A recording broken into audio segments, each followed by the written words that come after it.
the Olympics. So, you know, I've been thinking a lot in the last few days what all of what's happened. You really want me to wear this, right? Only if you want to. I always hate wearing medals and hats. But I will treasure it. I've been thinking a lot about what the last few weeks have meant in New York versus what it means around the country. And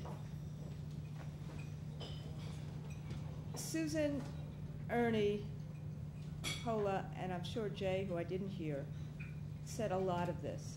But let me put it in a different way. We fight a lot in New York. I think that's kind of New Yorkers' way. You know, we're hardscrabble about things.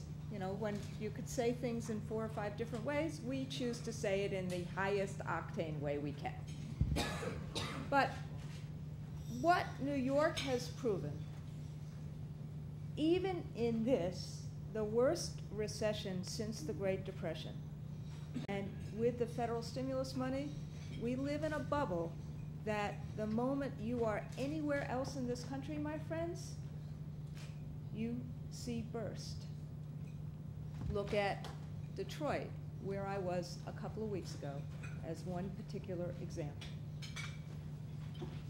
What New York has proven, regardless of whether one likes Joel Klein or dislikes Joel Klein, regardless of whether one likes Ernie Logan and the CSA or dislikes them, regardless of whether one likes or dislikes Michael Bloomberg, or regardless of whether one likes or dislikes the State Education Department. I see our friends from there, and what I often remember these days is how we started this movement of school reform through the Chancellor's District and through the great work and efforts of Sheila Evans-Trainor.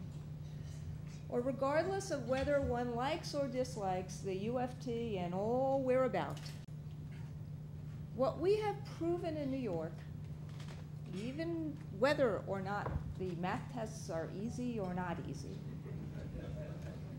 I hate when that happens because it so undermines the incredible work of teachers and principals in this system. My little aside. What we've proven is that with some cohesion, some stability, a lot of resources, a lot of great work by teachers, principals, and the fierceness of our advocacy to make sure there is a voice and make sure that when things are wrong, it gets called out. What we've proven with all of that, not just a voice just to be a big mouth, but as Susan said, a voice to develop the capacity at schools so that people are not just thrown the keys and said, just do it. That there's that kind of embedded professional development that creates capacity as to how. A voice to make sure that instead of there being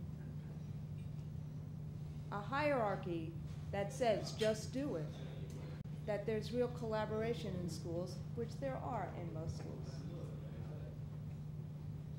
Cohesion, stability, resources, so that people can actually do their jobs with what is now the best teaching force we have had since the mid-70s, resting on the shoulders of the incredible hard work and smart work that many of you in this room do day in and day out, even when you are tired, even when you are stressed, even when there is so much paperwork you cannot believe that it is cutting into instruction the way it does.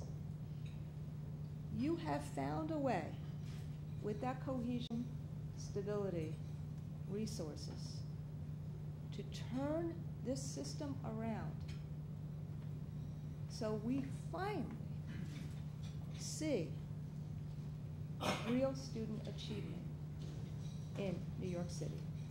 we finally see what Ernie just said about public education being that great equalizer. For me, I say it very similarly to the way Ernie does. Public education was what gave me and so many others our start in life.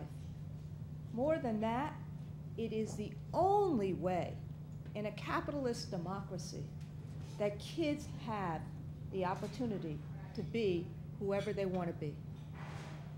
And the labor movement is the only way that working folk have the opportunity to also balance the scales.